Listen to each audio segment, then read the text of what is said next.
लोग जुड़ते क्यों नहीं है कार्टून से? तो ज्यादा सच बोलने वाले जैसे आप सच बोलेंगे तो आपके ज्यादा मित्र नहीं रहेंगे। तो वैसे ही कार्टून सच बोलता है तो इसलिए वो अकेला होता है। कार्टून एक ऐसा सटीक व्यंग है जो सीधे असर करता है। लोग क्यों नहीं एडजस्ट कर पाते हैं कार्टून को? सत्य को स्वीकार करना बड़ा मुश्किल है। कार्टूनिस्ट को जेल भी जाना पड़ा अपने व्यंग को लेके, कार्टून को लेके। मुझे एक नेता ने कहा था कि आप हमारे खिलाफ कार्टून बनाइए और इसकी प्रतियां हम दिल्ली में जलवाएंगे। आप देश भर में घूमते हैं अपनी सुविधा को लेके, संरक्षित करने के लिए, कहे तो बचाने के लिए या उसको विस्तार करने के लिए। कैसा रिस्पॉन्स रहता है बाकी जगहों? ये बहुत कठिन मार्ग है भाई। मेरी पत्रिका देश में अकेली क्यों? अकेली इसलिए है क्योंकि उसको निकालने में किसी को फायदा नहीं दिखा। कार्टून को लेकिन लोग हल्के में लेते हैं। नहीं, हल्के में कब तक लेते हैं? जब तक उनके ऊपर नहीं लगा। कोरोना के त्रासदी में कार्टून बनता है तो उस पर मामला दर्ज हो जाता है। कोई कार्टून चर्चित नहीं होता, उसको नेता चर्चित करता है।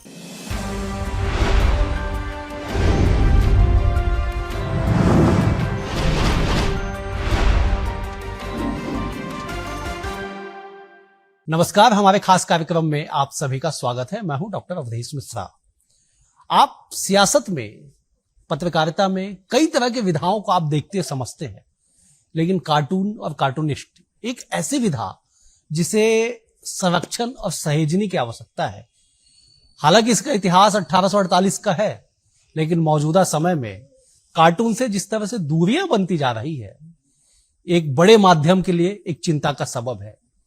आज देश के जाने माने कार्टूनिस्ट त्र्यंबक शर्मा जी हमारे साथ हैं, उनसे बातचीत करेंगे। सर, आपका बहुत स्वागत है हमारे खास कार्यक्रम में। धन्यवाद। आप करते क्या है? मैं कार्टून बनाता हूँ। उसके अलावा क्या करते? मैं निकालता हूँ मैगजीन कार्टून की, जो देश की अकेली कार्टून की पत्रिका है, और वो उसको 28 साल हो गए। यही उसकी उपलब्धि है। क्यों लोग जुड़ते क्यों नहीं है कार्टून से? नहीं, कार्टून से लोग जुड़ते हैं, दिखते नहीं है जुड़े हुए, क्योंकि वो सब पसंद बहुत करते हैं। लेकिन क्या है कि अभी जो बाजारवाद होता है, तो बाजार जो है वो दूसरी चीज़ों का हो गया है ना, और कार्टून जो है बहुत ज़्यादा सच बोल देता है। तो ज़्यादा सच बोलने वाले जैसे आप सच बोलेंगे तो आपके ज़्यादा मित्र नहीं रहेंगे। तो वैसे ही कार्टून सच बोलता है तो इसलिए वो अकेला होता है, और इसलिए कम भी होता है। कार्टूनिस्ट कम भी होते हैं देश में। किसी भी जगह आप कोई ऐसा प्रदेश या वो नहीं बोल सकते कि हाँ इतने पत्रकार हैं, इतने आईएएस हैं, इतने आईपीएस हैं, इतने संपादक हैं, इतने अखबार हैं, कार्टूनिस्ट कितने हैं, है ना? जबकि वो सच बोल रहा है, और उसकी खासियत क्या है कि वो गलती बताता है। गलती बताता। तो गलती बताने वाले को पसंद नहीं किया जाता। जबकि जितनी एडिटर का मतलब क्या होता है? आप तो अखबार लाइन के हैं, मीडिया के हैं। एडिटर का मतलब क्या होता है? वो एडिट करता है। एडिट करता है मतलब गलती देखता है। आप न्यूज़ बनाकर भेजते हैं और वो बोलता है ये पैराग्राफ काट दो, ये लाइन काट दीजिए, है ना? तो वो गलती ही तो बता रहा है। तो वो गलती बताने का श्रेष्ठतम माध्यम है वो कार्टून है। और जितने भी डेवलपमेंट हुए हैं या होते हैं, हम गलती देख के तो सीखते हैं। हम कोई बड़ी प्रोडक्शन हाउस में जाते हैं या इंडस्ट्री में जाते हैं, तो वहाँ वो जो प्रोडक्ट आता है उसकी टेस्टिंग होती है। तो टेस्टिंग में क्या निकाला जाता है? गलती। तो गलती देखना एक विकास की प्रक्रिया है, लेकिन उसका श्रेष्ठतम माध्यम जो है उससे लोग दूर हो रहे हैं। बिल्कुल सही, हमने देखा है। मतलब कार्टून एक ऐसा सटीक व्यंग है जो सीधे असर करता है, सीधे उसका असर होता है। लोग क्यों नहीं एडजस्ट कर पाते हैं कार्टून को? सत्य को स्वीकार करना बड़ा मुश्किल है ना? जैसे सत्य बोलने की और जो एक दो माध्यम है वो है कविता, हास्य कवि सम्मेलन वगैरह जो होते हैं, उसमें आप देखो सत्य बोला जाता है। लेकिन उसमें भी तो आजकल दाएं बाएं, उसमें भी हो रहा है, मध्यम मार्गी तमाम चीजें उसमें भी हो रहा है, क्योंकि वो सच बोलना किसी को बर्दाश्त नहीं होता था। अब जो नेहरू जी के टाइम में शंकर्स वीकली नाम की पत्रिका निकलती थी, बिल्कुल से, जिनको देखकर हमने कार्टून की पत्रिका शुरू की है।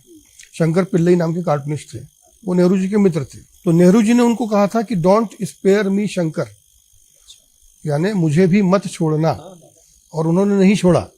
उन्होंने उनके खिलाफ बहुत कार्टून बनाए और उसकी पूरी एक बुक निकली डोंट स्पेयर मी शंकर के नाम से, और इंदिरा गांधी ने उसमें लिखा उसका जो प्राकथन है ना। तो वो जो दौर था, उस दौर के लोग अपनी निंदा सुनने को तैयार। बिल्कुल सही, बिल्कुल सही। कहा जाता है कि निंदक नेरे राखिए आंगन कुठी छबाए। तो इस लिहाज से हर सीएम हाउस में और पीएमओ में हमारी पोस्ट होनी चाहिए। हमको रखा जाना चाहिए कि भाई तुम जाओ प्रदेश में घूमो और गलती बताओ हमको। कार्टूनिस्ट को तो नहीं रखा जाता, लेकिन आपके बनाए कार्टून को बड़े सजा के रखा जाता है। हाँ, वो हम इतने चतुर हैं कि हम भगवान को क्या करते हैं, है ना, भगवान कबीर ने कहा, इतनी अच्छी बातें की, मैंने कबीर पे कार्टून बनाए, है ना। तो कबीरदास जी ने कभी नहीं कहा था कि मेरी पूजा करो, मेरा मंदिर बनाओ, मेरा भजन गाओ, है ना। तो हम इतने चतुर हैं कि अगर बड़े से बड़े लोग आते हैं उनको हम मूर्ख बना देते हैं, है ना। तो भगवान को भी हम लोग नहीं छोड़ते। साईं बाबा ने बोला था कि सबका मालिक एक, सब पूजा करने जाते हैं लेकिन मानता कोई नहीं है, उनकी उस लाइन को कोई नहीं मानता। तो ये हमारा देश है, ये इसको बोलते हैं मतलब दोहरा मापदंड। आप देश भर में घूमते हैं अपनी सुविधा को लेके, संरक्षित करने के लिए, कहे तो बचाने के लिए या उसको विस्तार करने के लिए, कैसा रिस्पॉन्स रहता है बाकी जगहों पे? ये बहुत कठिन मार्ग है भाई। मेरी पत्रिका देश में अकेली क्यों है? अकेली इसलिए है क्योंकि उसको निकालने में किसी को फायदा नहीं दिखा। इतने बड़े बड़े मीडिया हाउस हैं, उन्होंने कोई कार्टून की पत्रिका क्यों नहीं निकाली?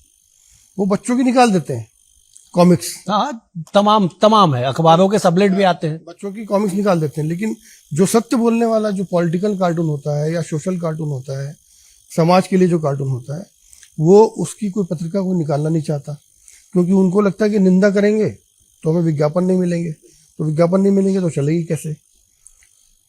तो इसलिए मेरा काम इतना कठिन, मेरा काम सामान्य था, मैं सामान्य से पत्रिका ही तो निकाल रहा हूँ, लेकिन वो इसलिए विशेष हो गई क्योंकि वो अकेली है, और अकेली, और देश भर में अकेली, देश भर में अकेली है, और अपने विधा की अकेली है, तो इसलिए उसका सम्मान बढ़ रहा है। आपने जम्मू में भी कुछ कार्यक्रम किए, कुछ दिन पहले मैं देख रहा था। आप फिर इंदौर में भी एक पत्रकारिता महोत्सव था। कार्टून को लेके जो नजरिया है लोगों का, क्या देशव्यापी एक ही नजरिया है या कहीं कहीं राज्यों के हिसाब से परिवर्तित होता है? जैसे साउथ में अलग नजरिया है और वहां पर कार्टूनिस्ट ज्यादा है। अगर आप देखेंगे साउथ के जितने भी हैं, केरल, आंध्र प्रदेश, तमिलनाडु, है ना, वहां पर कार्टूनिस्टों की संख्या भी ज्यादा है। क्यों, ऐसा क्यों? क्योंकि लिटरेसी रेट ज्यादा है, वहां पर पढ़े लिखे लोग ज्यादा है। कहते भी है ना कि कार्टून को समझने के लिए भी आपका तर्क शक्ति बहुत ज्यादा होना चाहिए। तो वही तो लिटरेसी रेट का मतलब क्या है? जब आप पढ़े लिखे होंगे तो आप सुलझे विचार वाले होंगे, तो सुलझे विचार वाले होंगे तो आप उसको स्वीकार करेंगे, उस सत्य को, उस लॉजिक को, है ना। तो और वहां पर और क्या कारण है कार्टूनिस्ट का? वो उसकी मिट्टी में कुछ होगा कि साउथ की मिट्टी में ज्यादा है, क्योंकि केरला में कार्टूनिस्ट का एसोसिएशन है, केरला कार्टून एकेडमी है। दो चार 500 कार्टूनिस्ट है वहाँ केरला में, है ना, और हर मैगजीन में उसमें। और वहां पर स्तर जो है, मतलब आप बाकी प्रदेशों में आप नेताओं की वैसी निंदा नहीं कर सकते, लेकिन वहां पर वैसी निंदा होती है और मिमिक्री होती है। अच्छा। हाँ, नेताओं का बिल्कुल वो बुलाया जाता है हमशक्ल, और बिल्कुल जैसे मान लो मुख्यमंत्री हैं, उनका हमशक्ल आएगा और उसका ऐसा ही मीम्स बनेगा। अच्छा। और वो कोई उनको आरोप नहीं लगता, क्योंकि वो जो है वहां पर लिटरेसी रेट ज्यादा है, या वो लोग स्वीकार करते हैं, समझदार है वो लोग। आप भी एक सम्मेलन करते हैं, महामूर्ख सम्मेलन, कई सालों से हम लोग देखते आ रहे हैं। मंत्रियों को बुलाते हैं, महामूर्ख का खिताब आप देते हैं और हंसते हंसते ग्रहण कर लेते हैं। असल में पुरानी परंपरा थी अपने देश में। मतलब मेरा जो काम है, मैंने ये प्रयास किया कि जो चीजें नहीं हो रही हैं, समाज से खत्म हो रही है, उसको किया जाए, क्योंकि वो कौन करेगा? अगर हर आदमी, भाई राशन दुकान भी एक आदमी 40 साल से राशन दुकान चला रहा है ना, किराना दुकान, तो वो भी तो एक उपलब्धि है, लेकिन वो उपलब्धि मान्य क्यों नहीं है? क्योंकि वैसे कई लोग कर रहे हैं। तो इसलिए मैंने देखा कि कौन सा काम ऐसा है जो अछूता रह गया। तो कार्टून की पत्रिका थी, कार्टून विषय था कि कार्टून को लोग स्वीकार नहीं कर रहे, उसे समाज से जोड़ना था, तो हमने उसके समाज से जोड़ने का प्रयास किया। वैसी होली अब कार्टून के साथ हाथ से जुड़ा हुआ है। तो होली में अपने यहाँ परंपरा थी महामूर्ख की। पहले तो लोग गधे में बिठा के निकाला करते थे। अच्छा। हाँ, मतलब बकायदा गधे में बिठाया जाता था नेता को, इनको, और वो हंसते हुए उसको एंजॉय करता था, क्योंकि उस समय हम निंदा को, मतलब बुरा ना मानो होली क्यों कहा गया था?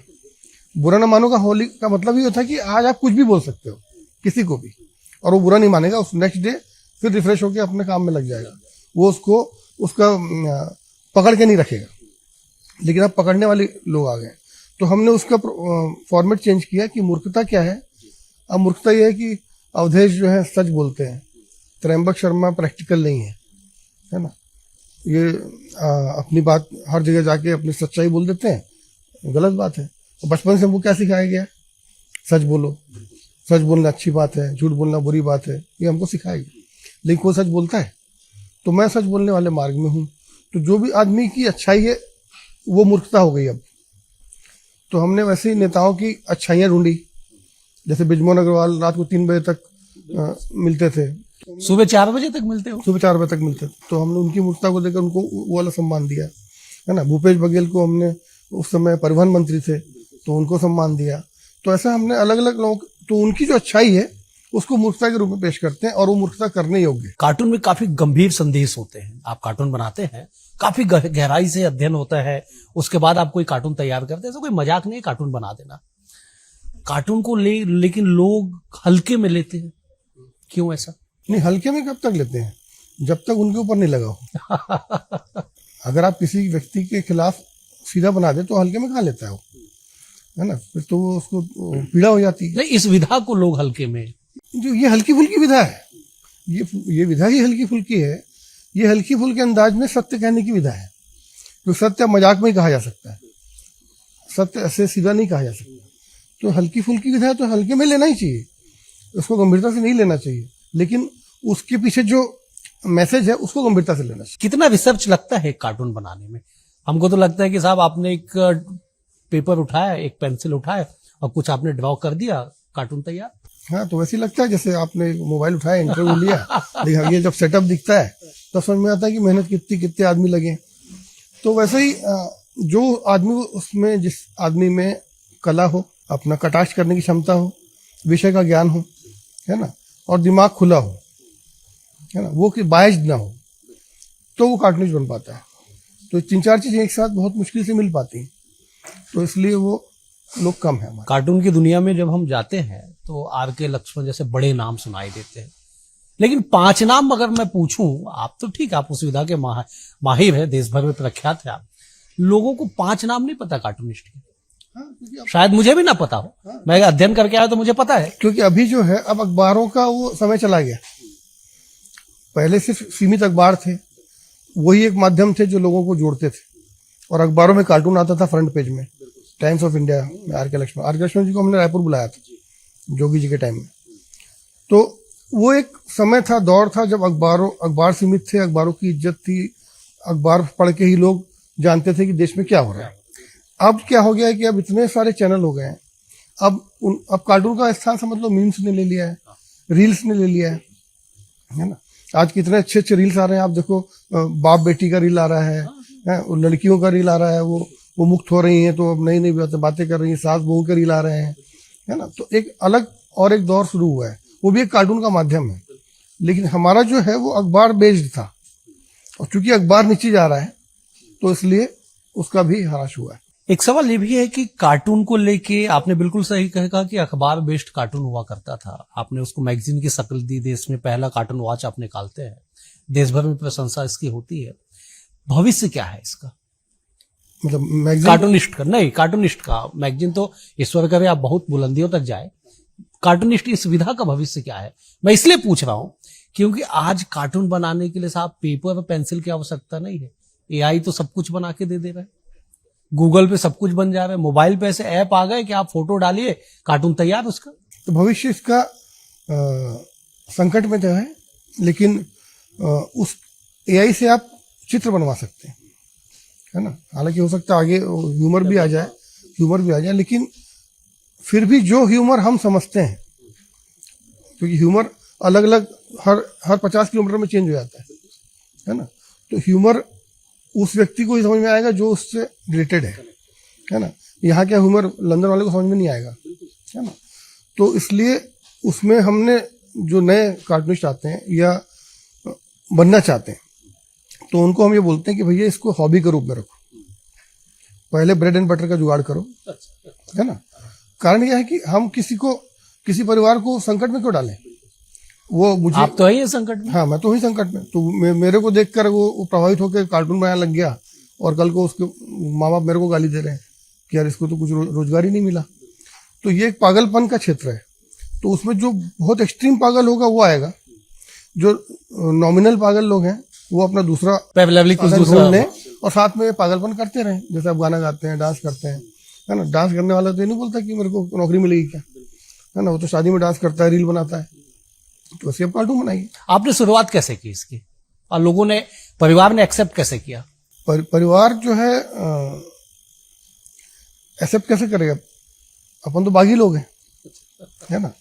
तो असल में मैं जब नवभारत में था न्यूज़पेपर में, और मैं अंग्रेजी मीडियम से पढ़ा था, तो मुझे रुचि थी लिखने पढ़ने की, इंटरव्यू करने की, कहानी लिखने की। तो मैं जब वहाँ गया तो उन्होंने कहा कि यार हमको मार्केटिंग में आदमी चाहिए। मार्केटिंग में चाहिए, आप लिखना पढ़ना करते रहना, लेकिन उसमें मार्केटिंग के लोग भी मिलते नहीं थे। तो इस तरह से मैं उसमें बोला ठीक है, मार्केटिंग में लग गए। तो वहाँ एक क्लाइंट मिला जिसने कहा कि मुझे कॉलम चाहिए और मुझे उसमें रोज एक विज्ञापन दूंगा नीचे। तो वहाँ से मुझे आइडिया है कि ये कॉलम मैं बना सकता हूँ। तब तक मैं कार्टूनिस्ट नहीं था, मुझे पता नहीं था। कटाक्ष की क्षमता थी, क्योंकि ब्राह्मण परिवार के हैं, कटाक्ष करना हमको आता है। तो कटाक्ष की क्षमता थी और लिखने की थी, कहानी, कविता, ये। तो मुझे लगा कि, और मुझे कार्टून बहुत आकर्षित करता था, क्योंकि वो अपन आलसी आदमी क्या होता है कि वो रास्ता ढूंढता है जो सबसे आसान हो, कि कम जगह कम शब्दों में हम अपनी बात कह दें। तो उसका सबसे अच्छा माध्यम कार्टून है। तो मुझे वो माध्यम अच्छा लगा और मैंने उसमें प्रस्ताव दिया और मेरा कार्टून शुरू हो गया इसमें। और फिर मेरे ऊपर वो हावी होता गया और फिर मैं पूरे देश में कार्टूनिस्टों से मिला, पता किया कि क्या क्या नहीं हुआ है। फिर पता चला कि मैगजीन निकलती है। तो इस तरह से मैं उसमें। शादी हो गई थी जब आप कार्टून बनाना चालू किए? हाँ, शादी हो गई थी। तो ये सौभाग्य था कि दुर्भाग्य था? नहीं, तो लव मैरिज किया ना मैंने कार्टूनिस्ट बनने के बाद। तो मैं तो भैया लोगों को बोलता ही हूँ कि भाई अगर आप कार्टूनिस्ट बनना है तो आप लव मैरिज कर लो। कोई भी पिताजी अपने बेटी आपको नहीं देगा, क्योंकि वो बोलेगा कि कार्टून बनाते हो ठीक है, लेकिन घर कैसे चलेगा।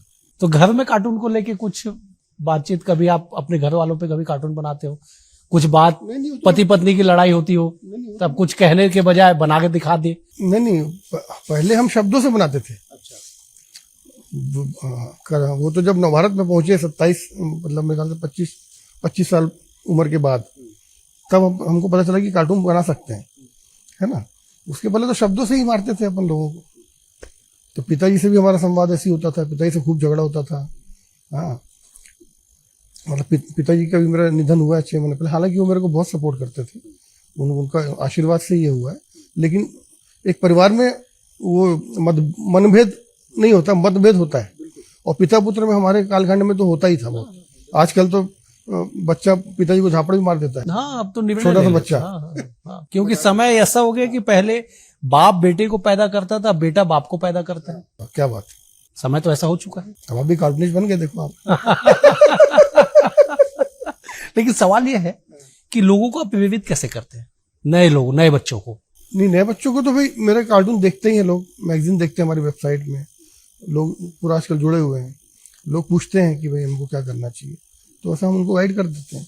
लेकिन हम उनको यही क्लियर करते हैं कि भैया इसमें आप तभी कुछ करो, पहले अपना पढ़ाई देखो, नौकरी देखो। जैसे हमारे यहाँ बहुत सारे डॉक्टर हैं, यहाँ पर डॉक्टर कावड़िया जी हैं, वो कार्टून बनाते हैं। डॉक्टर पंत हैं, वो कार्टून बनाते हैं। तो वो अपनी हॉबी रखे हुए हैं, लेकिन वो डॉक्टर बन गए ना। हाँ, अगर वो कार्टूनिस्ट बनते तो डॉक्टर नहीं बन पाते और फिर वो प्रॉब्लम में आ जाते। तो लेकिन सवाल ये भी है ना साहब कि आप कार्टूनिस्ट बन गए, आप लोगों को प्रेरणा देते हैं, लेकिन एक प्रॉपर वे में कोई ट्रेनिंग सेंटर, कोई इंस्टीट्यूट, ऐसा कुछ दिखाई पड़ता नहीं है कार्टून को? नहीं, तो वो हो नहीं सकता ना। आप उसको अब मेरे अंदर जज्बा है कि मुझे कार्टून बनाना है, कैसे मैं सीखूंगा, कहाँ जाके सीखूंगा? हाँ, जज्बा होगा ना, तो आप खुद उसको पढ़ोगे लोगों के। आप देखो, हर कार्टूनिस्ट का हाथ अलग होता है। आप बोलो कहाँ सीखा है वो? या तो कॉपी करता है, जैसे डेविड लो का कॉपी करते थे आर के लक्ष्मण और बाला साहब ठाकरे, और राज ठाकरे भी वही करते हैं। तो उनका हाथ एकदम एक जैसा दिखता है। तो वो एक पैटर्न हुआ बनाने का, है ना। कैरिकेचर होता है, कैरिकेचर का मतलब होता है चेहरा। तो एक तो वो हुआ, लेकिन उसमें जो शब्द लिखने हैं वो तो बाला साहब ठाकरे के अलग रहेंगे, आर के लक्ष्मण के अलग रहेंगे। तो वैसे ही अब जो होता है कि हर कार्टूनिस्ट का अलग अलग स्टाइल होता है। वो कोई तो आपको देख के समझ में आएगा वो अपनी खुद डेवलप करता है अपने स्टाइल। तो वो बहुत अद्भुत चीज है ये। कार्टूनिस्ट को जेल भी जाना पड़ा अपने व्यंग को लेके, कार्टून को लेके, क्या कहेंगे उस पे? जो अति सर्वत्र वर्जित, हमारा जो मानना है भाई, आज हम 28 साल से मैगजीन निकाल रहे हैं, हम आज तक हमारे पर कोई केस नहीं हुआ, हम कभी जेल नहीं गए, क्योंकि हमने कोई ऐसी अति नहीं की। मुझे एक नेता ने कहा था कि आप हमारे खिलाफ कार्टून बनाइए और इसकी प्रतियां हम दिल्ली में जलवाएंगे। अच्छा। कार्टून आज में छापिए, 2003 की बात। अच्छा। मैं नाम नहीं बताऊंगा उनका। हाँ, बिल्कुल। तो उन्होंने ये कहा था कि जैसे पहली मीटिंग में कि आप एक काम करो, इसमें हमारे खिलाफ कार्टून बनाओ, हम इसकी प्रतियां दिल्ली में जलवाएंगे, तब तो आप फेमस होंगे। अच्छा। तो 2003 में उन्होंने कह दिया था, और हम अब 2024 में, हमने उस समय भी हाथ जोड़ लिया था कि हमें। लेकिन अब तो हाथ जोड़ने के लिए नेता है भी नहीं, दिवंगत हो गए। वैसा ही अगर हो तो नहीं, वो नहीं। अच्छा। अभी वो है, अभी वो है। आपका कोई ऐसा कार्टून जो आपको बहुत दिल के करीब हो, जिसको आप अपना नायाब कलाकृति मानते हैं कि ये मेरे लाइफ का माइलस्टोन है? मैंने गीता सार जो था, गीता सार पे मैंने कार्टून बनाए। जो अपन पढ़ते थे बचपन में, गीता सार क्या लेकर आया हो क्या लेकर जाओ, उसमें एक कार्टून मैंने बनाया जिसमें मोबाइल चार्ज हो रहा है, मोबाइल रखा है टेबल पे, और मोबाइल, उसमें हमने वो लिखा था कि खाली हाथ जाना है, खाली हाथ आए थे, खाली हाथ जाना है। तो मोबाइल बोल रहा है, क्योंकि आज आप किसी के हाथ खाली नहीं देखोगे आप, तो मोबाइल बोल रहा है कि सचमुच खाली ही जाते होंगे हाथ, वरना मुझे जरूर ले आते। आज तक आपने कोई चीता में देखा मोबाइल? तो वो मुझे कार्टून बहुत वो लगता है कि खाली हाथ ही आदमी जाएगा, चाहे मोबाइल ही क्यों ना हो, मोबाइल भी ही रह जाएगा। ऐसी कोई तमन्ना है किसी पे, कुछ ऐसा विषय पे कार्टून बनाना जो दिल में रह गई हो, अभी तक बना नहीं पाए हो पिछले 28-30 साल की नहीं, यात्रा? ऐसा कुछ नहीं, मैं जो दिल में आता है वो मैं करता हूँ। मैंने कबीरदास जी पे किया, तुलसीदास जी पे किया। लोग सोच रहे, जब मैंने तुलसीदास जी पे किया तो पहले कमेंट आने लगे, तुलसीदास जी को तो छोड़ दो। अच्छा। तो मैं बोला पहले पढ़ तो लो कि क्या बना है, क्योंकि हम कार्टून उसमें हंसी नहीं उड़ा रहे हैं, हम उनके दोहों को की व्याख्या कर रहे हैं प्रेजेंट वे में, है ना। तो फिर बाद में समझ में आया लोगों, फिर बाद में लोग स्टेटस में डालने लगे उसे। तो तुलसीदास जी पे, कबीरदास जी पे अभी, लेकिन और भी मुझे और काम करने हैं, मुझे शेरो शायरी पे बनाने हैं। अच्छा। कार्टून रहीम पे बनाने हैं, ऐसे बहुत सारे बच्चे हैं, और कहावतों पे बनाने हैं, इतनी अद्भुत कहावतें हैं उस पे बनाने हैं। नहीं, बाबा रामदेव पे कार्टून बनता है तो कार्टूनिस्ट जेल चले जाता है। ये पॉलिटिकल चीजें हैं, मतलब अगर कोई चीज जानबूझ के की जाती है, कोरोना के त्रासदी में कार्टून बनता है तो उस पर मामला दर्ज हो जाता है। वो किसी उसके ऊपर बनता है ना, नेता के ऊपर। भाई होता क्या है कि कोई कार्टून चर्चित नहीं होता, उसको वो नेता चर्चित करता है। अच्छा, जो आप 2003 का जो जिक्र कर रहे थे कि आपको कहा गया कि कार्टून बनाइए साहब, मैं दिल्ली में प्रतियां जलवाऊंगा, आप चर्चित हो जाएंगे। हाँ, तो वो एक माध्यम है। तो या तो वो उन्होंने, कार्टूनिस्ट ने वो नहीं सोचा होगा, लेकिन उन्होंने सोचा कि इस बहाने मेरा नाम हो जाए, तो negative publicity is also publicity. तो वो ये भाई आप सोचो ना, कब वो बनाए थे कार्टून जिसपे वो बवाल हुआ था संसद में, नेहरू जी के टाइम बना था वो, उसको अभी उठा दिया था किसी ने, तो वापस वो चर्चित हो गया। तो आप इसमें आप लोग का ज्यादा हाथ है, मीडिया का, क्योंकि आप लोग को तुरंत चाहिए होता ब्रेकिंग, तो वो लोग ब्रेकिंग देते रहते हैं तो अचानक ऐसा कुछ हो जाता है और फिर कोई जेल चला जाता है। हमारा एक वो था कार्टूनिस्ट जो देशद्रोह का, जिसपे मुकदमा लगा था, उस पर हमने पूरा अंक निकाला था असीम त्रिवेदी पे। तो पूरे कार्टूनिस्टों ने उस पर विरोध किया था, उसका पूरे देश के कार्टूनिस्टों ने लेख लिखा था मेरे उसमें कि वो कार्टूनिंग नहीं है। वो भाई कार्टूनिंग अलग चीज है और आंदोलन करना अलग चीज है ना। हम एक्टिविस्ट नहीं है ना। जैसे फ्रांस में शार्ली हेब्दो मैगजीन निकलती थी पेरिस में, मैं वहां भी गया था, तो वहां 12 लोग को गोलियां मारी गई थी। अच्छा। जिसमें 9 कार्टूनिस्ट मरे थे। अच्छा। है ना, क्योंकि उन लोगों ने अल्लाह के खिलाफ कार्टून बनाया था या अल्लाह को प्रदर्शित किया था। अब वो लोग बोल रहे हैं कि इस विषय में मत बनाओ। अब वो लोग इतने इंटेलेक्चुअल हैं कि वो इसको मानते नहीं, तो अभी भी वो जारी रखें। मतलब 9 लोग को गोली मरने के बाद भी वहां पर वो काम जारी है। तो मेरा ये कहना है कि हमारे यहाँ अति सर्वत्र वर्जित जो कहा गया है, अति का मतलब है कि किसी भी विषय की अति, अच्छाई की भी अति, बुराई की भी अति, हर विषय में, खाने की भी अति, हर चीज में कहा गया तो अति सर्वत्र वर्जित के अंदर हमारे एक बाउंड्री होती है कार्टूनिस्ट की, जिसमें हम बिलो द बेल्ट नहीं जाते। तो बिलो द बेल्ट हम नहीं जाते हैं, हम किसी को व्यक्तिगत आहत नहीं करते हैं या एक एजेंडा की तरह काम नहीं करते। नहीं, लेकिन आपने ही कहा, मतलब आपने कहा एक बात भी है कि नेगेटिव पब्लिसिटी ऑल्सो पब्लिसिटी। तो लोग तो आज उसी तरफ उसी ट्रैक पे आगे बढ़ते हैं कि साहब कुछ ऐसा बना जाओ, कुछ ऐसा कर जाओ कि देश भर में फेमस हो जाओ। तो उनको शॉर्ट टर्म है ना। आज असीम त्रिवेदी को कौन पूछ रहा है? क्योंकि ये जो है ये माया है, आप लोग की जो है ये माया है। माया क्या होती है? तुरंत आती है और तुरंत गायब हो जाती है, है ना। फिर वो आप ज्यादा उसमें आ जाओगे, बिग बॉस में आ जाओगे, है ना। तो बिग बॉस में आके भी क्या होगा? हमारा काम है सतत चलते रहना, है ना। तो आज कार्टून आज की रेस्पेक्ट इसलिए है क्योंकि 28 साल से वो अपने राह पे चल रही है और उसने किसी भी राह में ये नहीं बताया कि मैं इसके खिलाफ हूँ, मैं उसके खिलाफ हूँ। जैसे मैंने कहा था कि मैं भारतीय जनता हूँ, पार्टी नहीं हूँ, मैं इंडियन नेशनल हूँ, कांग्रेस नहीं हूँ, मैं आम आदमी हूँ, आम आदमी की पार्टी नहीं हूँ। तो मैं अगर कार्टून भाजपा के खिलाफ बनाता हूँ तो कांग्रेसी खुश हो जाते हैं और उनको भाजपा वालों को लगेगा कि ये कांग्रेसी है। कांग्रेस के खिलाफ बनाऊंगा तो उनको लगेगा कि भाजपा ही है। तो ये उनके चश्मे हैं। मैं देशभक्त हूँ, मैं देश का प्रतिनिधित्व जनता का करता हूँ, जनता क्या सोचती है वो मैं करता हूँ और दल बदल करने का अधिकार सिर्फ जनता के पास है। और है ना भाई, आप देखो ना, दल बदल जो अभी कांग्रेस से कोई भाजपा में चले जाता है, भाजपा से कांग्रेस में चले जाता है, तो आपकी तो कोई वैल्यू है नहीं। वो तो दल की वैल्यू, वो दल, हाँ। तो जनता, लेकिन जनता जिस दिन चाहेगी वो भाजपा को हरा के कांग्रेस को ले आएगी, कांग्रेस को हरा के आपको ले आएगी, आपको ला के कुछ क्षेत्रीय पार्टी को दे देगी। वो जनता की ताकत है। तो जनता के साथ ही हमको चलना है और जनता जो सोचती है वो बताना है, ताकि जनता को जो तकलीफ है वो पता चले। एक आखिरी सवाल आपसे ले लेता हूँ, समापन का समय है।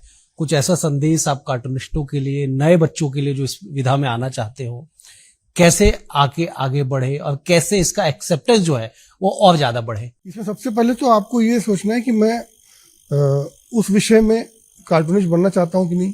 कार्टूनिस्ट का वो बनता है जब उसके अंदर विचार अपने नए आते हैं, नए विचार आते हैं। तो नए विचार आप उसके अंदर आ रहे हैं या कटाक्ष आ रहा है, ह्यूमर आ रहा है, तो ही वो इस राह में आए। और उसके बाद फिर वो हमसे संपर्क कर ले। हमारा सब चीज़ गूगल में उपलब्ध है, हम उसको गाइडेंस दे देंगे। और उसके बाद भी हम यही कहना चाहते हैं कि पहले अपने ब्रेड बटर का जुगाड़ करो, क्योंकि हमें अगर लंबा चलना है तो हमें अपना घर सुरक्षित रखना है ना भाई। अगर हम अपना घर ही नहीं चला पाएंगे तो फिर कार्टून का अपना घर जला के रोशनी तो करना नहीं। तो वो हम चाहते हैं कि हमारे जितने भी कार्टूनिस्ट हैं वो साथ साथ कुछ और काम भी ऐसा करें जिससे अगर कभी ऐसी कोई संकट आ जाए, कोई ऐसा कोई पागल नेता आ जाए जो आपको अंदर कर दे, है ना, तो उस समय आपका घर प्रभावित ना हो, है ना। वो एक हमारा इंश्योरेंस रहना चाहिए। ये थे त्र्यंबक शर्मा जी। इन्होंने कार्टून और कार्टून से जुड़े करियर और तमाम चीजों पे विस्तार से इन्होंने बातचीत की। आज के अंक में इतना ही। अगले अंक में एक और सक्सेस के साथ होगी मुलाकात। तब तक के लिए नमस्कार।